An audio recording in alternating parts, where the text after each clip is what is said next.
हमारे main character के जितर को बचाने की वजह से जो ग्रेट जाव का एम्परर है उसका भी लेवल अप हो जाता है और वो वर्चुअल इमोर्टल लेवल पर पहुंच जाता है। लेवल अप कंप्लीट हो जाने के बाद जो एम्परर है वो सीधा आकर हमारे मेन कैरेक्टर के सामने घुटनों पर बैठ जाता है और हमारे मेन कैरेक्टर का शुक्रिया अदा करने लगता है। अपने पिताजी को इस तरह से हमारे मेन कैरेक्टर के सामने झुकता हुआ देखकर जो क्राउन प्रिंस है वो भी काफी ज्यादा चौंक जाता है। उसे हमारे मेन कैरेक्टर के पावर का अंदाजा भी चल जाता है। फिर जो हमारा मेन कैरेक्टर एम्परर से कहता है कि इसमें मैंने कुछ भी नहीं किया, आपने अपने बलबूते पर ट्रिबुलेशन ट्रांसजेंडर स्टेज पर ब्रेक थ्रू किया है। जिस बात को सुनने के बाद जो एम्परर है वह हमारे मेन कैरेक्टर से कहता है कि नहीं नहीं, ये सब आप ही के वजह से हुआ है, इसलिए मैं आपका शुक्रिया अदा कर रहा हूँ। जिस बात को सुनने के बाद हमारा जो मेन कैरेक्टर उससे कहता है कि अगर आप मेरा शुक्रिया अदा करना ही चाहते हो तो फिर क्यों ना आप मुझे अपने एंसेस्टर टॉम में लेकर चले। जिस बात को सुनने के बाद जो एम्परर है वो भी हमारे मेन कैरेक्टर को एंसेस्टर टॉम में लेकर जाने के लिए मान जाता है। फिर हमें हमारे मेन कैरेक्टर और बाकी के लोगों को दिखाया जाता है जो कि स्टॉर्म के अंदर अच्छे से तहकीकात कर रहे होते हैं। तहकीकात करते हुए वो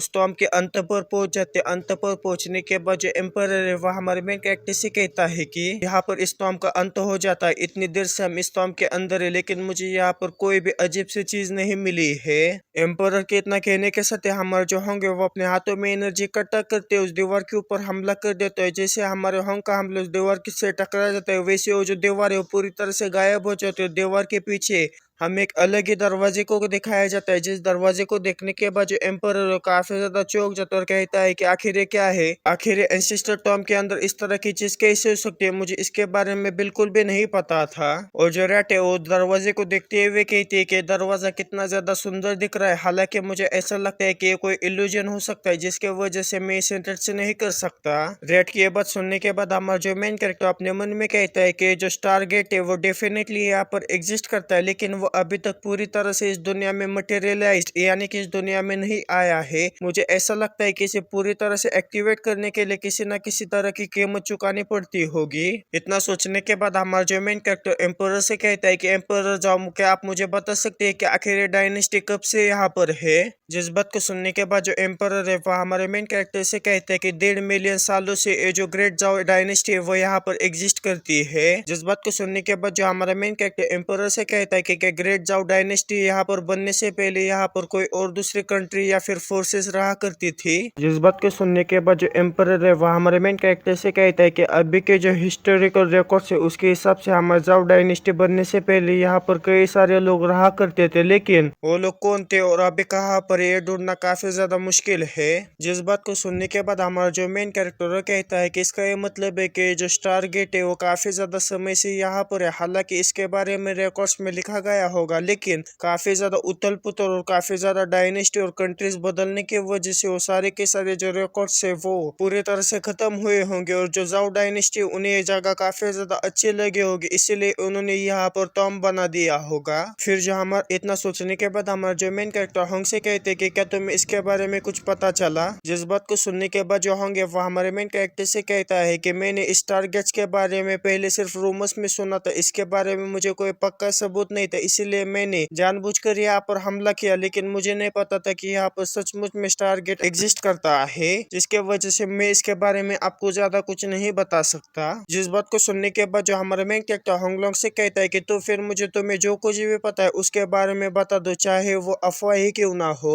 जिस बात को सुनने के बाद जो होंगे वह हमारे मेन कैरेक्टर से कहते हैं कि रोमर्स के हिसाब से जो कुल्लू रोलम है वहां पर एक टेलीपोर्टेशन नोड हुआ करता था जो कि सीधा ग्रेट थाउजेंड वर्ड्स को एक दूसरे से जोड़ता था और जो काउंटलेस कुनलुन रिलम के कल्टीवेटर्स थे वो उन नोड्स का इस्तेमाल करते हुए इस यूनिवर्स में फ्रीली घूम सकते थे। लेकिन बाद में किसी अननोन रीजन के वजह से जो एंशिएंट सेजेस थे उन्होंने इस टेलीपोर्टेशन अर्रे को पूरी तरह से सील कर दिया, जिसके बाद इसे कभी भी नहीं खोला गया। हमारे होंग की ये बात सुनने के बाद वहां पर जितने भी लोग हैं वो काफी ज्यादा चौंक जाते हैं और जो हमारा थर्ड है वो कहता है कि क्या सच में जो टारगेट है वो इस तरह के भी काम कर सकता है। और जो क्राउन प्रिंस है वो कहता है कि बचपन में हमने जो कहानियां सुनी थी क्या वो कहानियां सब सच थी। वो लोग ऐसा कहते थे कि जो कुल्लू रिलम है वो काफी ज्यादा बड़ा कल्टीवेशन प्लेनेट था और इसके अलावा यूनिवर्स के अंदर कुंडू रिलम जैसे अनगिनत प्लैनेट्स है। और जो एम्परर है वो कहता है कि क्या पुराने जमाने के जो कल्टिवेटर्स है फ्रीली किसी भी दुनिया में जाकर घूम सकते थे क्या, लेकिन किसी अननोन टाइम में एक इनविजिबल फोर्स आई जिसने कि कुंडू रिलम के जो कल्टिवेटर्स थे उनके ऊपर रिस्ट्रिक्शन लगा दी और उन्हें जो फ्रीली बाहर घूमने की जो आजादी थी उस आजादी को छीन लिया और उन्हें मरने तक उसी दुनिया में जिंदा रहने के लिए छोड़ दिया। और इससे आजाद होने का सिर्फ एक ही रास्ता है कि तुम्हें ट्रू इमोर्टल बनते हुए जो इमोर्टल रिलम है उसमें असेंड होना होगा। और जो ट्रू इमोर्टल होते हैं उनके पास एक क्वालिफिकेशन होती है कि यूनिवर्स के अंदर फ्रीली घूम सकते हैं। और हमारे हंग की ये बात सुनने के बाद जो एम्पर और जो क्राउन प्रिंस है वो अपने ख्यालों पुलाव पकाने लगते हैं कि वो इस रिस्ट्रिक्शन को पूरी तरह से डिस्ट्रॉय करके बाकी के यूनिवर्स में ट्रैवल करेंगे और वहां पर भी अपनी ग्रेट जाओ डायनेस्टी को सेटअप करेंगे, जिसके वजह से हमारा जो ग्रेट जाओ डायनेस्टी वो काफी ज्यादा एक्सपेंड करेगी। जिसके वजह से हमारे ग्रेट जाओ डायनेस्टी के अंदर ट्रिबुलेशन ट्रांजिशन स्टेज के जो कल्टिवेटर्स होते हैं वो काफी ज्यादा बढ़ जाएंगे, जिसके वजह से हमारी जो स्ट्रेंथ है वो काफी ज्यादा बढ़ जाएगी। और उन लोगों की ऐसी बकवास भरी बातें सुनने के बाद हमारे जो मेन कैरेक्टर उनके ऊपर चिल्लाते उनसे कहते हैं कि क्या तुम पागल हो चुके हो, सपने देखना बंद करो। जिस बात को सुनने के बाद जो एम्पर और जो प्रिंस है पूरा सदमे में जाते हुए हमारे मेन कैरेक्टर से कहते हैं कि वर्चुअल इमोर्टली आपके कहने का क्या मतलब है। जिस बात को सुनने के बाद हमारा मेन कैरेक्टर उनसे कहता है कि क्या तुम्हें सच में इतना आसान लगता है कि तुम अपने ग्रेट जाओ डायनेस्टी को बाहर के यूनिवर्स में भी या फिर बाहर के प्लैनेट्स में भी बढ़ा सकते हो, लेकिन अगर तुमने इस रिस्ट्रिक्शन को पूरी तरह से खत्म कर दिया और जो बाहर के लोग हैं उन्होंने तुम्हारे ग्रेट जाओ डायनेस्टी के ऊपर हमला करके तुम्हारे ग्रेट जाओ डायनेस्टी को पूरी तरह से डिस्ट्रॉय कर दिया तो। और इसके अलावा जो टेलीपोर्टेशन नॉट्स है वो कुनलुन रियलम के डेवलपमेंट के लिए इतने ज्यादा बेनिफिशियल हुआ करते थे, तो फिर आखिर उन एंशिएंट सेजेस ने उन स्टारगेट्स को सील क्यों किया। और क्या तुम्हें पता है कि आखिर वो मिस्टीरियस पर्सन पीछे क्यों हट गया, क्योंकि वो जान चुका था कि तुम इतने छोटे से कैंगजो कंट्री के ऊपर भी कब्जा नहीं कर पाओगे, तो फिर आखिर तुम आउटर रियलम के ऊपर कब्जा कैसे कर पाओगे। इसके वजह से वो पीछे हट गया। और इसके अलावा सबसे ज्यादा इम्पोर्टेंट बात है कि क्या तुम ये जानते हो कि आखिर इस टारगेट को कैसे खोला जा सकता है। हमारे मेन कैरेक्टर की बात सुनने के बाद जो एम्पर और जो क्राउन प्रिंस है वो खामोश हो जाता है। फिर जो हमारा मेन कैरेक्टर वहां से जाते हुए उन दोनों से कहता है कि इसके अलावा जब तक कि इस टारगेट यहाँ पर एग्जिस्ट करता है तब तक तुम्हारे जो ग्रेट जाओ के अच्छे दिन है वो कभी भी नहीं आएंगे। हमारे मेन कैरेक्टर की बात सुनने के बाद जो एम्पर और जो क्राउन प्रिंस है वह हमारे मेन कैरेक्टर से कहते हैं कि हम लोग समझ गए, आज से हम और भी ज्यादा सतर्क रहेंगे। फिर हमें हमारे मेन कैरेक्टर को दिखाया जाता है जो कि वहां से जा रहा हो, तो जाते वक्त जो थर्ड है वह हमारे मेन कैरेक्टर से कहता है कि मुझे नीदर एबेसिस के जो क्रीचर्स है उनके ऊपर काफी ज्यादा दया आ रही है, क्योंकि उन्होंने अपनी खुद की मर्जी दिखाते हुए जो कुंडलीलम है उसे धोखा देते हुए जो दूसरी दुनिया के रेसे से उनके कुत्ते बन गए। जिस बात को सुनने के बाद हमारा जो मेन कैरेक्टर थर्ड से कहता है कि अब मुझे इसमें ज्यादा इंटरेस्ट आ रहा है कि आखिर उस समय पर कुंडलीलम के अंदर क्या हुआ था। जिस तरह से नीदर एबेसिस के जो रेसेस है वो बिना सोचे समझे इतने ज्यादा तेजी के साथ हमला करे, उसके हिसाब से साफ साफ पता चलता है कि ईस्टर्न रीजन के अंदर एक लौता टारगेट नहीं है। ऐसा लगता है कि हम सच में पैरेलल यूनिवर्स के अंदर ट्रेवल कर सकते हैं। हमारे मेन कैरेक्टर की बात सुनने के बाद जो थर्ड है वह हमारे मेन कैरेक्टर से कहता है कि अगर आपको कुंडलिनी रियलम के अंदर क्या हुआ था वो जानना है तो आपको अपर रियलम में जाना होगा, और जैसे कि आपकी एबिलिटी से उसके हिसाब से आप जल्दी ट्रिबुलेशन को पार करते हुए इमोर्टल बन जाएंगे और आप इमोर्टल रियलम में पहुंच जाएंगे। जिस बात को सुनने के बाद जो रेट है वो भी कहती है कि मैं भी मास्टर के नक्शे कदम पर चलना चाहती हूँ, जिस जगह पर जाने के लिए काउंटलेस कल्टीवेटर सपना देखते हैं उस जगह पर जाना चाहूंगी।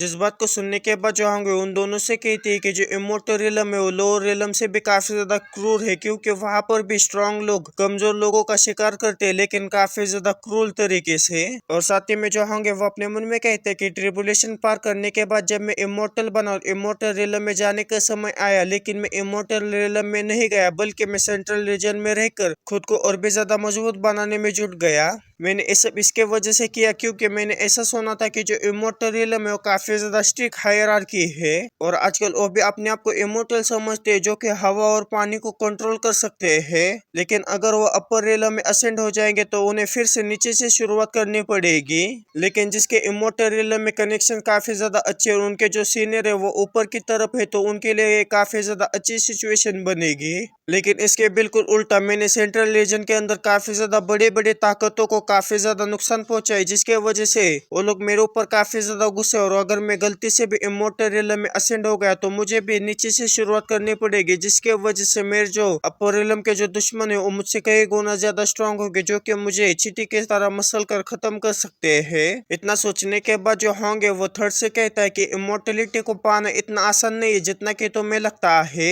और होंग की सारी बातें सुनने के बाद जो थर्ड है होंग से कहते हैं कि क्या सीनियर ब्रदर भी पहले इमोर्टल थे। फिर वहां से सीन चेंज होकर में उन लोगों को दिखाया जाता है जो कि अपने कुनलुन पर बैठकर ट्रैवल कर रहे होते हैं। ट्रैवल करते हुए हमारा जो मेन कैरेक्टर वो कहता है कि जो नेदर एबेसी से उसने पहले काफी तेजी के साथ हमला करना शुरू कर दिया है, और मुझे ऐसा लगता है कि वो जल्दी ईस्टर्न रीजन के ऊपर भी हमला कर देंगे। और इसके अलावा मुझे ऐसा लगता है कि बाकी के जो बचे हुए 4 मेजर रीजन है वो भी इसके अंदर इन्वॉल्व हो जाएंगे। लेकिन अब कुनलुन रिलम के ऊपर इतना बड़ा खतरा आ ही चुका है तो मुझे इसे बचाना ही होगा। लेकिन तभी हमारा मेन कैरेक्टर चौंकते हुए कहते हैं कि अरे मैं तो उसके बारे में भूल ही गया था। इतना कहने के बाद हमारा जो मेन कैरेक्टर अपने पास से उसी पेट फूड को बाहर निकालता है, जिसे कि सिस्टम ने उसे मिशन कंप्लीट करने पर रिवॉर्ड में दिया था। उस फूड को बाहर निकाल लेने के बाद हमारा जो मेन कैरेक्टर रेड से कहता है कि क्या तुम इसे खाना चाहोगे, जिस बात को सुनने के बाद जो रेड है वो काफी ज्यादा खुश हो जाता है और जल्दी से अपने असली चूहे के फॉर्म में आते हुए हमारे मेन कैरेक्टर के पास से उस फूड को ले लेता है। और हमें होंग को दिखाया जाता है जो कि रेड की इस तरह की हरकतें देखने के बाद उसके ऊपर काफी ज्यादा गुस्सा हो जाता है। कहता है कि ये पागल रेड कहेगा, वो कभी भी कल्टीवेट नहीं करता, बस खाने के बारे में ही सोचता रहता है।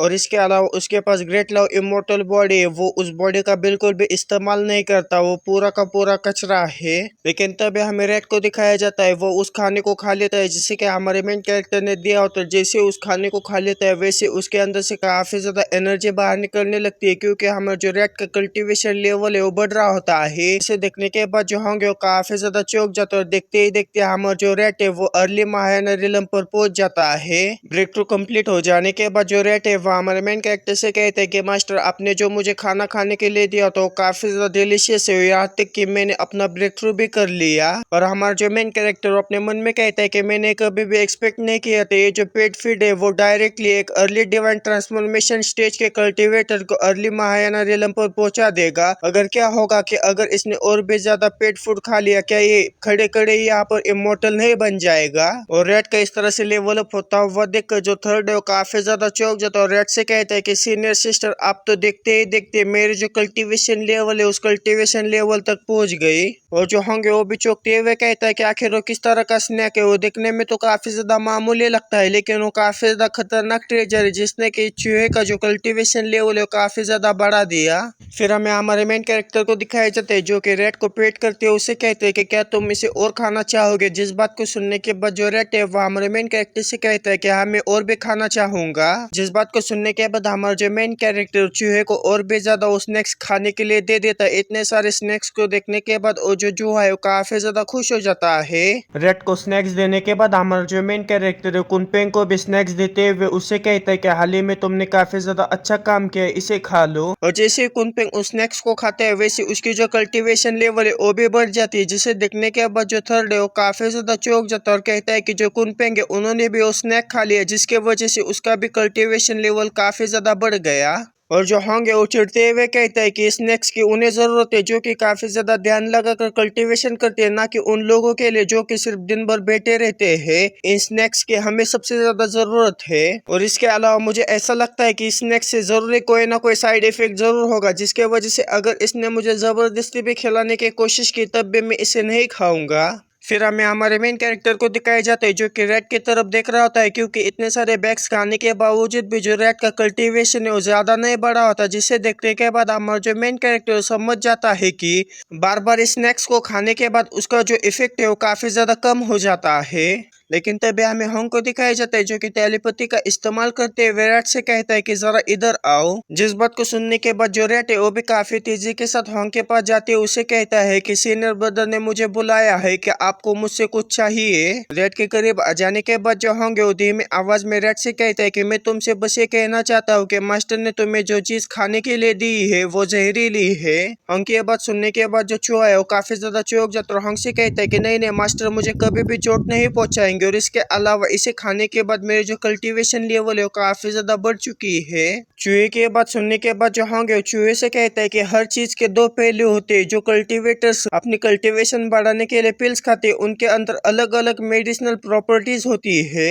जो कल्टीवेशन बढ़ाने की चीजें वो कल्टीवेशन तो बढ़ाती है और साथ ही में जो मेरिडियंस होते हैं उन्हें भी पॉइजन से भर देती है। और इसके अलावा ये जो स्नैक्स तुम खा रहे हो वो तुम्हारा ब्रेक थ्रू करने में काफी ज्यादा मददगार साबित हो रहे हैं। लेकिन इसी के साथ में ये जो स्नैक्स है वो तुम्हारी जो ग्रोथ है वो अननेचुरली तरीके से आगे बढ़ा रहे हैं। और इसके अलावा ऐसा भी हो सकता है कि अगर तुमने इस स्नैक्स को ज्यादा खा लिया तो स्नैक्स के वजह से तुम्हारे बॉडी के अंदर अपने आप ही पॉइजन डेवलप होने लगेगा जो कि तुम्हें आगे चलकर खत्म भी कर सकता है। हॉन्की इतनी सारी बातें सुनने के बावजूद भी जो रेट है वो हॉन्की के ऊपर बिल्कुल भी विश्वास नहीं करता, जिसे देखने के बाद जो होंगे वो रेट से कहता है कि क्यों ना तुम्हारे सीनियर ब्रदर को इसे चेक करने दो। इतना कहने के बाद वो अपने आई टेक्निक का इस्तेमाल करते हुए जो रेट है उसके फाउंडेशन और उसके जो मेरिडियंस है उसे देखने लगता है। लेकिन जब वो उन चीजों को देखता है तो काफी ज्यादा चौंक जाता है, क्योंकि जो रेट की फाउंडेशन होती है और भी ज्यादा सॉलिड बन चुकी है तो उसके जो मेरिडियंस होते हैं बिल्कुल सही होते हैं। और साथ ही में उन स्नैक्स का जो इफेक्ट है वो पिल से भी कई गुना ज्यादा बेहतर तरीके से उसके बॉडी में दिख रहा होता है। फिर जो रेट है वो हॉन्ग से कहता है कि सीनियर ब्रदर क्या मैं ठीक हूँ? अगर मैं ठीक हूँ तो क्या मैं यहाँ से जा सकता हूँ? जिस बात को सुनने के बाद जो होंगे वो काफी ज्यादा खतरनाक तरीके से रेट से कहता है कि इस स्नैक्स को यही पर ही छोड़ो, तुम्हारा जो सीनियर ब्रदर है सब तुम्हारे भले के लिए कर रहा है, तुम्हें बस मेरी बात सुननी है। इतना कहने के बाद जो होंगे रेड के पास उस स्नैक्स को जबरदस्ती छीन लेता है, जिस वजह से जो रेड है वो रोने लगता है। और रेड को इस तरह से रोता हुआ देखकर जो होंगे उसे धमकाते हुए उसे कहता है कि आखिर तुम किस बात के लिए रो रहे हो? जल्दी से वापस जाओ, जो मास्टर है उनका ख्याल रखो। और इसके अलावा यहाँ पर जो कुछ भी हो उसके बारे में मास्टर को बिल्कुल भी मत बताना। होंग को इस तरह से धमकाता हुआ देखकर जो रेड है वो काफी ज्यादा डर जाता है। डरते हुए होंग से कहता है कि हाँ बिल्कुल, मैं इसके बारे में मास्टर को कुछ भी नहीं बताऊंगा। इतना कहने के बाद जो चूहा रोते हुए वहां से चला जाता है। चूहे के जाने के बाद जो होंगे वो मुस्कुराते हुए अपने मन में कहता है कि अब समय आ चुका है कि स्नैक्स को खाकर मैं भी अपना ब्रेक थ्रू कर लूं। इतना कहने के बाद जो होंगे उस स्नैक्स के पूरी थैली को एक ही बार में खा लेता है। स्नैक्स के थैली को खा लेने के बाद जो होंगे उसका ब्रेक थ्रू तो नहीं होता, लेकिन उसका जो पेट है वो जरूरी खराब हो जाता है, जिसके वजह से जैसे वो फाट करता है वैसे वो रॉकेट की तरह वहां पर से उड़कर चला जाता है। जिस चीज को देखने के बाद जो हमारा जो मेन कैरेक्टर कहता है कि आखिर यहाँ पर क्या हो रहा है? होंग अचानक से आसमान की तरफ क्यों जा रहा है? और इसके अलावा हवा में इतनी ज्यादा बदबू कैसे फैल रही है? और ये सब कहते हुए जब हमारा मेन कैरेक्टर पीछे मुड़कर देखता है तो हमें वहां पर रेड को दिखाया जाता है, जो कि अभी भी काफी ज्यादा उदास होता है। जिसे इतना ज्यादा उदास देखने के बाद हमारा मेन कैरेक्टर उससे कहता है कि तुम्हारे साथ क्या गलत है? आखिर तुम इतना ज्यादा उदास क्यों हो? जिस बात को सुनने के बाद जो रेड है वह हमारे मेन कैरेक्टर से कहता है कि नहीं मास्टर, मैं बिल्कुल ठीक हूँ। लेकिन जब हमारा मेन कैरेक्टर रेड की तरफ ध्यान से देखता है तो जो रेड है वो काफी ज्यादा उदास होता है, यहाँ तक कि उसके आंखों से आंसू भी बह रहे होते हैं। जिसे देखने के बाद हमारा जो मेन कैरेक्टर साफ साफ समझ जाता है कि आखिर यहाँ पर क्या हुआ है। ये सारी चीजें समझ जाने के बाद हमारा मेन कैरेक्टर काफी ज्यादा गुस्सा हो जाता है कि तभी जो होंगे वापस से नीचे आ जाते हैं और हमारे मेन कैरेक्टर के सामने झुकते हुए हमारे मेन कैरेक्टर से कहते हैं कि लेकिन इसके आगे वो कुछ कह पाता था। उससे पहले हमारा जो मेन कैरेक्टर काफी ज्यादा खतरनाक तरीके से और काफी ज्यादा गुस्से में उससे कहता है कि सबसे पहले मुझे बताओ कि आखिर यहाँ पर ये सब क्या हो रहा है? आखिर तुमने ये क्यों किया? जिस बात को सुनने के बाद जो होंगे वो हमारे मेन कैरेक्टर को कोई भी जवाब नहीं देता, जिस चीज को देखने के बाद हमारा मेन कैरेक्टर और भी ज्यादा जोर से चिल्लाते हुए उससे कहता है कि मास्टर तुमसे एक क्वेश्चन पूछ रहे, जल्दी से उसका जवाब दे दो। हमारे मेन कैरेक्टर की बात सुनने के बाद जो होंगे वो हमारे मेन कैरेक्टर से कहता है कि मुझे माफ कर दीजिए, मैं जानता हूँ कि आखिर मैंने क्या किया है जिसकी वजह से मैं आपसे माफी की भीख मांगता हूँ। फिर जो हमारा मेन कैरेक्टर होंग से कहता है कि तुम मुझे ये बताओ कि आखिर तुमने रेड के स्नैक्स क्यों छीने? कि तभी जो रेड है वह हमारे मेन कैरेक्टर के पास आकर उनसे कहता है कि नहीं नहीं, बड़े भाई ने मुझसे ये नहीं छीना, बल्कि मैंने उन्हें इसे खाने के लिए दिया था, क्योंकि जो बड़े भाई है वो भी इसे आजमाना चाहते थे। फिर जो हमारा मेन कैरेक्टर होंग से कहता है कि मैं जानता हूँ कि तुम अपनी कल्टीवेशन बढ़ाने के लिए कुछ भी कर सकते हो, लेकिन जो रेड है वो तुम्हारी जूनियर सिस्टर है, आखिर तुम उसके साथ ऐसा कैसे कर सकते हो? जिस बात को सुनने के बाद जो होंगे वो चिल्लाते हुए हमारे मेन कैरेक्टर से कहता है कि मैं मानता हूँ कि मुझसे गलती हुई है। लेकिन तभी जो होंगे उसके पेट में फिर से गड़बड़ होना शुरू हो जाती है, जिस वजह से जो होंगे फिर से फाट मारता है, जिसके वजह से जो होंगे वो फिर से उड़ते हुए काफी ज्यादा दूर जाने लगता है। होंग को इस तरह से उड़ता हुआ जो नीचे खड़े हुए लोग वो काफी ज्यादा चौंकने लगते और चौंकते हुए कहते कि जरा ऊपर की तरफ देखो, ऊपर की तरफ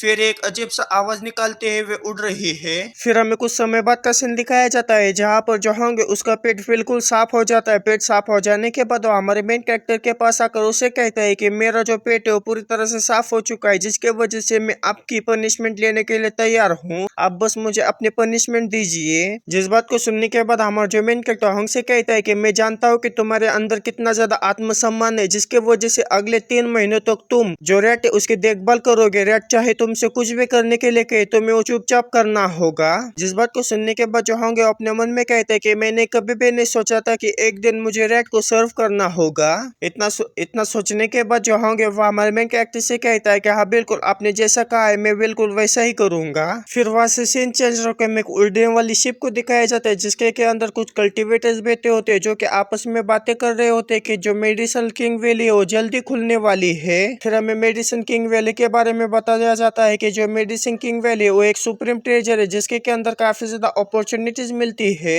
जो लेजेंड्स थे वो ऐसा कहते थे कि जो मेडिसिन किंग वैली के मास्टर थे उनके पास मेडिकल स्किल की एक्स्ट्राऑर्डिनरी नॉलेज थी। और इतना ही नहीं, उन्होंने मेडिसिन किंग वैली के अंदर अलग अलग मेडिसिनल हर्ब लगाए और उन्हें काफी मात्रा में स्पिरिचुअल एनर्जी मिली। इसके वजह से उन्होंने वहां पर स्पिरिट गैदरिंग फॉर्मेशन लगा दिया और वो स्पिरिट गैदरिंग फॉर्मेशन इतना बड़ा था कि वो प्रोविंस के जो स्पिरिचुअल एनर्जी उसे अपने अंदर खींच लेता था। अगर हमें मेडिसिनल किंग वैली के अंदर एक मामूली सी भी मेडिसिन मिल जाए तब भी वो जो मेडिसिन है वो बाहर की दुनिया में तूफान ला सकती है। और जो मेडिसिन किंग वैली है वो 10,000 सालों में सिर्फ एक ही बार खुलती है और इस बार हमारे भी नसीब खुल जाएंगे क्योंकि इस बार हमें भी उसके अंदर जाने का मौका मिलेगा। लेकिन इस बार का जो कंपटीशन है वो काफी ज्यादा तगड़ा होने वाला है क्योंकि मैंने ऐसा सुना है कि यहाँ पर कई सारे 900 लेवल वाले कल्टिवेटर्स भी आए हैं जो कि उस मेडिसिन किंग वैली के अंदर जाना चाहते हैं। ये तो कुछ भी नहीं है, मैंने ऐसा सुना है कि ये जो शिप है उसके अंदर जो ग्रेट प्राइवेट रूम है उसके अंदर फ्यूजन रियलम का एक हेवनली मोनर्क है जो कि वो भी वहां पर जाना चाहता है। वो लोग इसी तरह से बातें कर ही रहे होते हैं कि तभी पीछे से कोई आकर उनसे कहता है कि जल्दी से अपने पास जो कोई भी कीमती चीजें उन सारी चीजों को इस बूढ़े आदमी के पास सौंप दो। जिस आवाज को सुनने के बाद वो लोग पीछे मुड़ते हुए कहते कि आखिर किसकी हिम्मत हुई यहाँ पर आकर हमसे चीजें चुराने की। फिर हमें उन्हीं में से एक आदमी को दिखाया जाता है जो कि उस बूढ़े आदमी के पास जाकर उससे कहते हैं कि क्या मैं जान सकता हूँ कि आखिर आप लोग कौन है। जिस बात को सुनने के बाद वो जो बूढ़ा आदमी उनसे कहते हैं कि मैं जोआन टियानसेट का एजुलियन हूँ और ये जो बाकी के तीनों लोग है वो मेरे तीनों डिसाइपल्स है। उस बूढ़े आदमी का नाम सुनने के बाद वहां पर जितने भी लोग हैं वो काफी ज्यादा चौंक जाते। उनमें से कई लोगों को इसके ऊपर विश्वास हो जाता है कि उनके सामने जो खड़ा है वही सफेद बालों वाला डीमन ए जूलियन है और कई सारे लोगों को ऐसा लगने लगता है कि ए जूलियन नहीं बल्कि कोई बहरूपिया है। और उन लोगों को इस तरह से सोचता हुआ देखकर वो जो बूढ़ा आदमी वो अपने मन में कहता है कि ऐसा लगता है कि ये लोग मेरे जाल में नहीं फंसे है, ऐसा लगता है कि हमें आगे बढ़ना होगा। इतना कहने के बाद वो जो बूढ़ा आदमी अपने थर्ड के बहरूपियों से कहता है कि जाओ उनके ऊपर हमला कर उनके पास जो कोई भी कीमती चीज है उनसे छीन लो।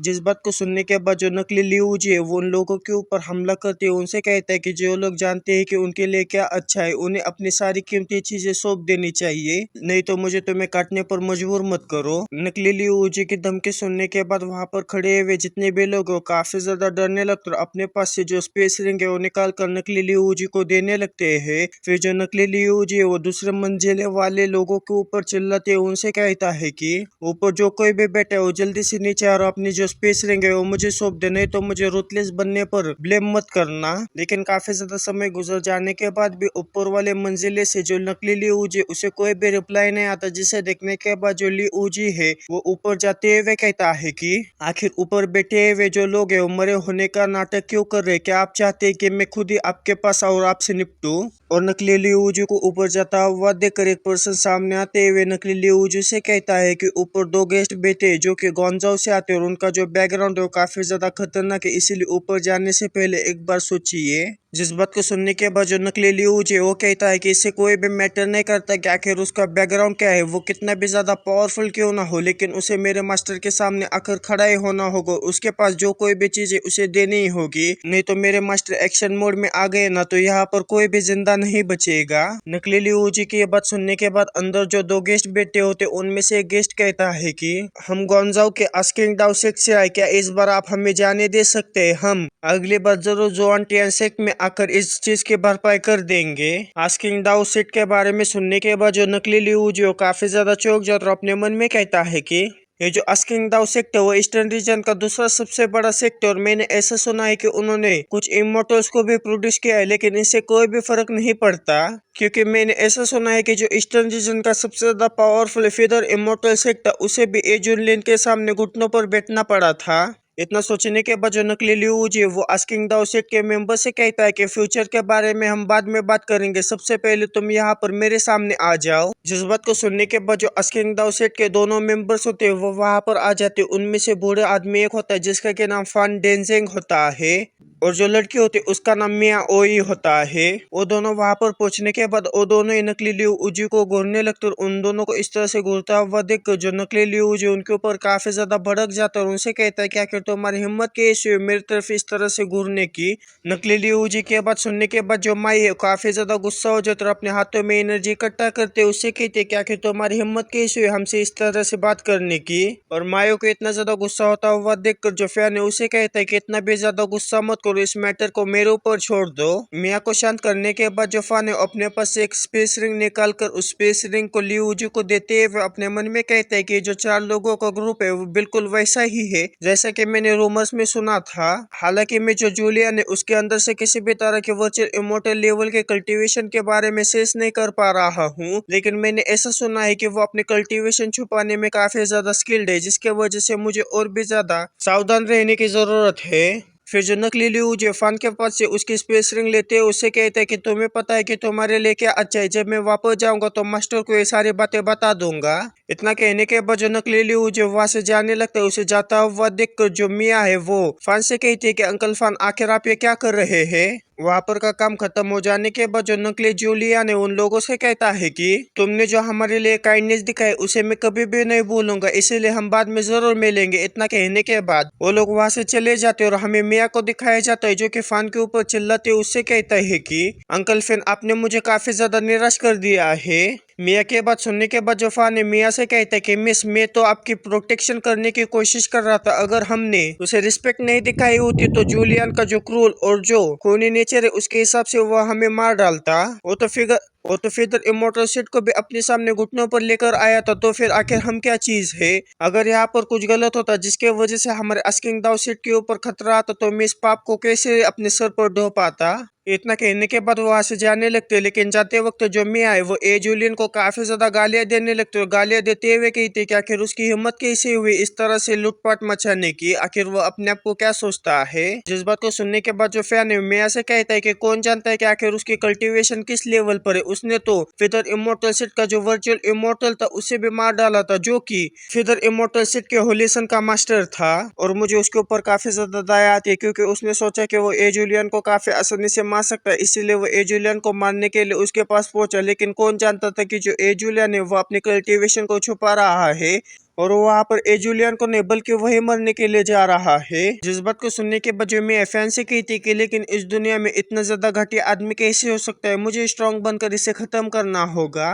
जिस बात को सुनने के बाद जो फैन है मैं से कहता है कि तुम्हारे पास स्टार इमोर्टल बॉडी है जो कि फिदर इमोर्टल सेट के जो होलिसन की सन इमोर्टल बॉडी है उससे बिल्कुल भी कमजोर नहीं है और तुम्हारा जैसा टैलेंट है उसके हिसाब से तुम जल्दी ट्रिबुलेशन ट्रांसेंडेंट रिलम पर अपना ब्रेक थ्रू कर लोगी और कभी ना कभी इमोर्टलिटी को भी पा लोगी। जिस बात को सुनने के बाद जो मैं फैन से कहती कि आप चिंता मत करें अंकल फैन, मैं काफी ज्यादा हार्ड ट्रेनिंग करूंगी और ए जूलियन बस तुम इंतजार करो, एक दिन मैं तुम्हें ढूंढ लूंगी और तुम्हें काफी ज्यादा बुरी मौत मारूंगी। फिर हमें उस नकली जूलियन की टीम को दिखाया जाता है जो कि आपस में बैठकर बातें कर रहे होते कि तभी उनके बीच में थोड़ी सी नोकझोंक हो जाती है, जिसे इस तरह से लड़ता हुआ देखकर जो बूढ़ा आदमी चिल्लाते हैं उनसे कहता है कि शांत हो जाओ, जल्दी जो मेडिसिन किंग वैली है वो ओपन होने वाले है जिसकी वजह से इस जगह पर जो लोगों का आना जाना है वो काफी ज्यादा बढ़ जाएगा और हमें इसी मौके का फायदा उठाते हुए एक बड़ा हाथ मारना होगा जिसके वजह से हमें काफी ज्यादा पैसा मिलेगा और जब हम इतना बड़ा हाथ मार लेंगे तब हम अलग अलग हो जाएंगे और अपनी जिंदगी काटने लगेंगे।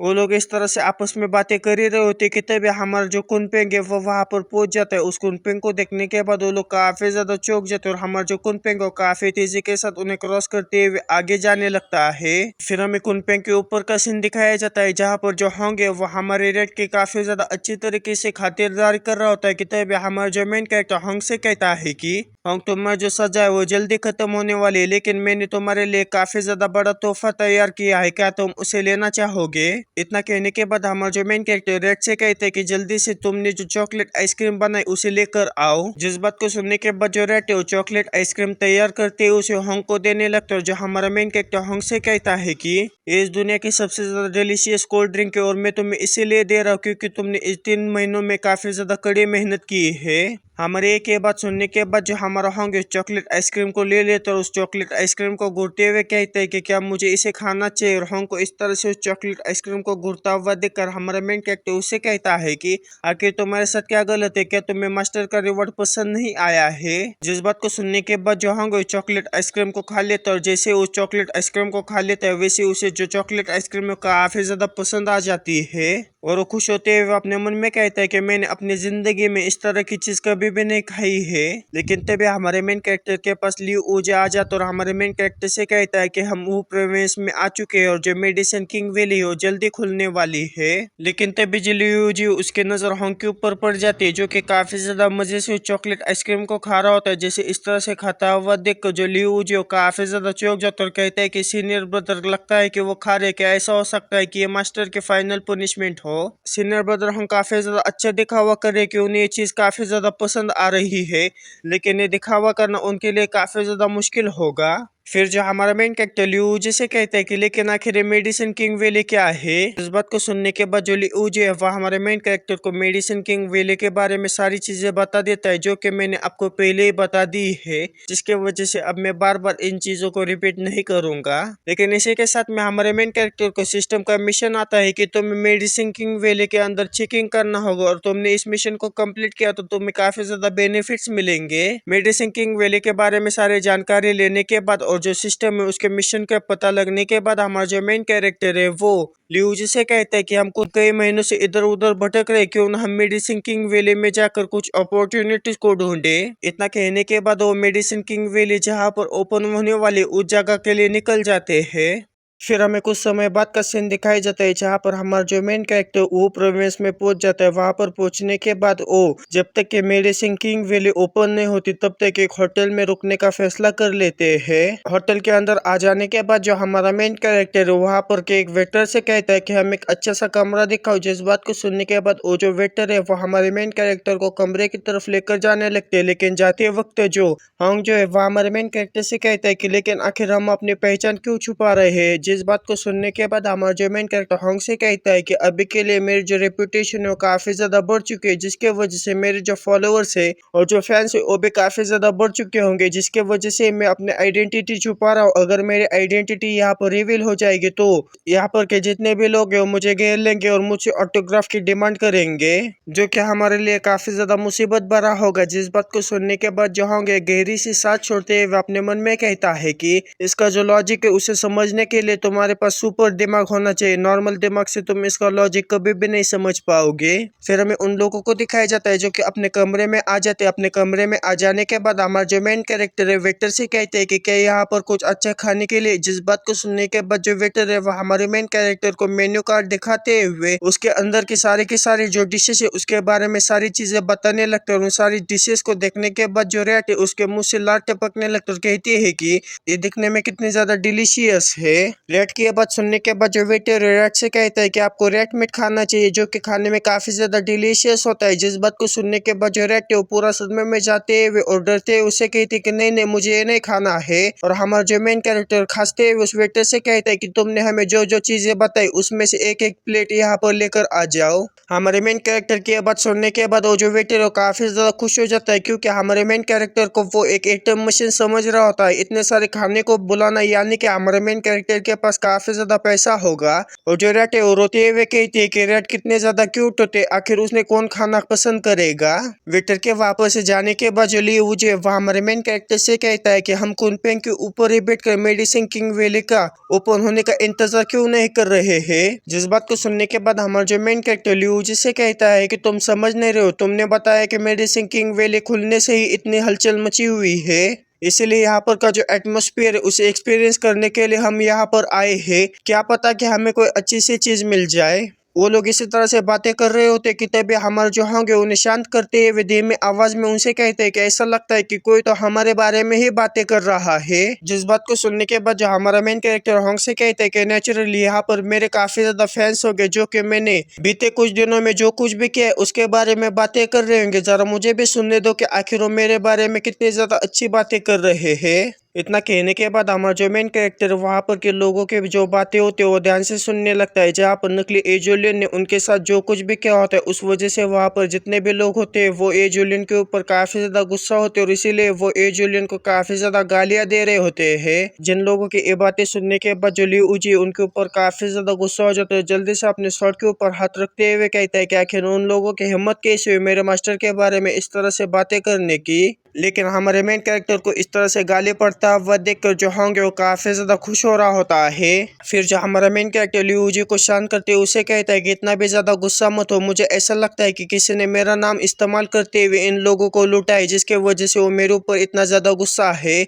और इसके अलावा होंग तुम्हें अगर हंसना है तो जरा खुलकर हंसो, इस तरह से अपने हंसी को अपने अंदर मत दबाओ। जिस बात को सुनने के बाद जो होंगे जल्दी से अपने चेहरे के ऊपर गुस्सा लाते हुए हमारे मेन कैरेक्टर से कहते हैं कि मास्टर बस आप मुझे ऑर्डर दीजिए, मैं अभी जाकर इन सारी चींटियों को मसल देता हूँ। जिस बात को सुनने के बाद हमारा जो मेन कैरेक्टर होंग से कहता है कि क्या एक्टिंग कर रहे हो, ऐसी एक्टिंग मेरे सामने बिल्कुल भी मत करो नहीं तो मैं यहीं पर ही उल्टी कर दूंगा। फिर वहां पर बैठे हुए जो लोग हैं होंग के बारे में बातें करने लगते हैं और जो नकली टीम वहां पर आई थी उसके अंदर जो होंग थे वो बिल्कुल एक लड़की थी और हमारा जो होंग है वो बिल्कुल एक लड़का है, जिस वजह से उनको भी ये पता नहीं कि हमारा जो होंग है वो लड़का है, जिसके वजह से वो जो नकली टीम है उन्होंने लड़की को होंग बनाकर उनके सामने पेश किया था, जिस वजह से वो जो लोग है वो उस होंग के बारे में काफी ज्यादा अभद्र तरीके से बातें करने लगते हैं। जिन बातों को सुनने के बाद जो लिऊ जी वो होंग की तरफ देखने लगते हैं और लिऊ जी को अपनी तरफ इस तरह से देखता हुआ देखकर जो होंग है वो काफी ज्यादा गुस्से में और काफी ज्यादा डरावने तरीके से होंग से कहता है कि जूनियर ब्रदरली आखिर तुम मेरी तरफ इस तरह से क्यों देख रहे हो। होंग को इतने ज्यादा गुस्से में देखने के बाद जो लिऊ जी है वो होंग से कहता है कि मेरे आंखों में कुछ तो चला गया था जिस वजह से मैं थोड़ा सा उसे निकालने की कोशिश कर रहा था, मैं आपको देख नहीं रहा था। होंग को इतना ज्यादा गुस्से में देखने के बाद जो हमारा मेन कैरेक्टर होंग से कहता है कि आखिर तुम इतना ज्यादा गुस्सा क्यों कर रही हो, वो जो लोग है वो जिस होंग के बारे में बात कर रहे हो वो तुम्हारे इम्पोस्टर था जो कि लड़की थी, क्या तुम लड़की हो? तुम 100% निकसकतर लौंडे हो जिसके वजह से तुम्हें इतना ज्यादा परेशान होने की कोई भी जरूरत नहीं है, या फिर तुमने फेरी होंग का जो टाइटल है उसे कम्प्लीटली एक्सेप्ट कर लिया है, नहीं तो आखिर तुम इतना ज्यादा खतरनाक रिएक्शन कैसे देते। जिस बात को सुनने के बाद जो होंगे चिढ़ते हुए हमारे मेन कैरेक्टर से कहता है कि ऐसा बिल्कुल भी नहीं है। जिस बात को सुनने के बाद हमारा जो मेन कैरेक्टर अजीब सा ही रिएक्शन होंग की तरफ देखकर देने लगता है, जिस रिएक्शन को देखने के बाद जो होंगे गुस्से में खड़े होते हुए कहते कि नहीं मैंने बिल्कुल भी ऐसा नहीं किया है। वो लोग इसी तरह से बातें कर रहे होते कि तभी वहां पर वो वेटर पहुंच जाता है जो कि उनके लिए खाना लेकर आया होता है। खाने को देखने के बाद जो रेट है वो काफी ज्यादा खुश हो जाता है उन लोगों को खाने के बाद वो जो वहां से जाने लगता है, लेकिन जाते वक्त वो पीछे मुड़कर हमारी टीम की तरफ देखते हुए कहते हैं कि पता नहीं क्यों लेकिन वो मुझे जाने पहचानने लग रहे हैं। लेकिन तभी हमें वेटर के सामने मिया और फैन को दिखाया जाता है जो कि आपस में बातें कर रहे होते हैं। और जो मिया है वो अंकल फैन से कहती है कि अंकल फैन क्या आपने देखा यहाँ पर जितने भी लोग बैठे वो एज यूलियन को गालियां दे रहे हैं। जिस बात को सुनने के बाद जो अंकल फैन है वो उससे कहता है कि ये सारे बेकार की बातें हैं, उन अफवाहों पर इतना ज्यादा ध्यान मत दो, उन अफवाहों से इतना भी ज्यादा प्रभावित मत हो। अंकल फैन की ये बातें सुनने के बाद जो मैं अंकल फैन के ऊपर काफी ज्यादा गुस्सा हो जाता है और अपने मुंह फैलाते हुए अंकल फैन से कहते हैं कि अंकल फैन आप हमेशा उस बदमाश की साइड से क्यों बोलते हैं। म्याओ को इतना ज्यादा गुस्से में देखने के बाद जो फैन है म्याओ से कहता है कि चलो ठीक है मैं उसके बारे में अब नहीं बोलूंगा, चलो खाना खा लेते हैं। फिर हमें कुछ समय बाद का सीन दिखाया जाता है जहाँ पर हमारा मेन कैरेक्टर उसकी जो टीम है उनका खाना खाना कंप्लीट हो चुका होता है और वो वहाँ पर से जा रहे होते कि तभी जो अंकल फैन है उनकी तरफ देखने लगते हैं। अंकल फैन तो इस तरह से देखता हुआ देख कर जो मिया है अंकल फैन से कहती है कि अंकल फैन आखिर आप क्या देख रहे हैं।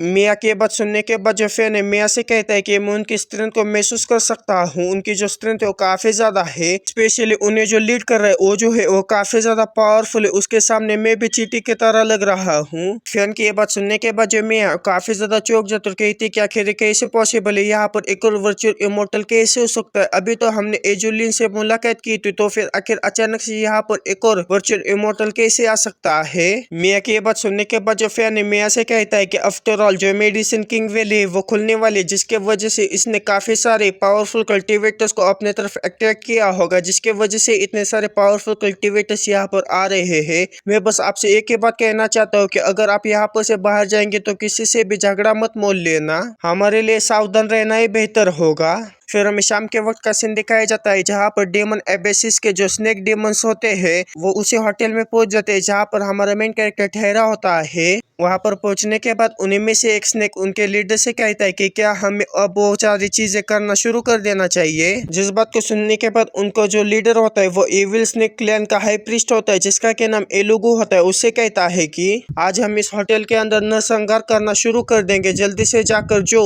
इल्यूजरी ड्रीम ग्रैंड फॉर्मेशन है उसे सेटअप कर दो। एलुगु की ये सारी बातें सुनने के बाद उसके जो सोल्जर्स होते हैं वो काफी तेजी के साथ उस होटल के चारों बाजू में जो फॉर्मेशन है उसे सेटअप करना शुरू कर देते हैं। और जो एलुगु है उनसे कहता है कि एक भी जगह मिस मत करना, इस होटल के चारों बाजुओं पर जो फॉर्मेशन है उसे सेटअप करना, इस फॉर्मेशन से कोई भी बचकर बाहर नहीं निकलना चाहिए। हमारा जो इविल स्नेक क्लैन है उसने कई सारे ह्यूमन एक्सपर्ट्स को खत्म किया है और हमारा जो स्नेक क्लैन है वो इसी फॉर्मेशन के वजह से फ्रंट लाइन में रहकर लड़ाई करता है। ह्यूमन के बीच में जो वर्चुअल इमोर्टल रियलम के कल्टीवेटर्स है वो भी एंडलेस नाइटमेयर यानी कि सपनों की दुनिया के अंदर पूरी तरह से खो जाएंगे और उसकी दुनिया से कभी भी वापस नहीं आएंगे। एक बार ये फॉर्मेशन पूरी तरह से कंप्लीट हो जाएगा तो अगर यहाँ पर ट्रू इमोर्टल भी होगा तब भी वो इस फॉर्मेशन को डिस्ट्रॉय नहीं कर पाएगा। और हमें हमारी टीम को दिखाया जाता है जो कि अपने कमरे के अंदर आराम से सो रहे होते हैं। जो स्नेक है वो कहता है कि आज रात इस होटल में जो कोई भी है वो इटर्नल ड्रीमस्केप में फंस जाएगा, यानी कि सपनों की दुनिया में फंस जाएगा और उस सपनों की दुनिया से कभी भी वापस नहीं आएगा।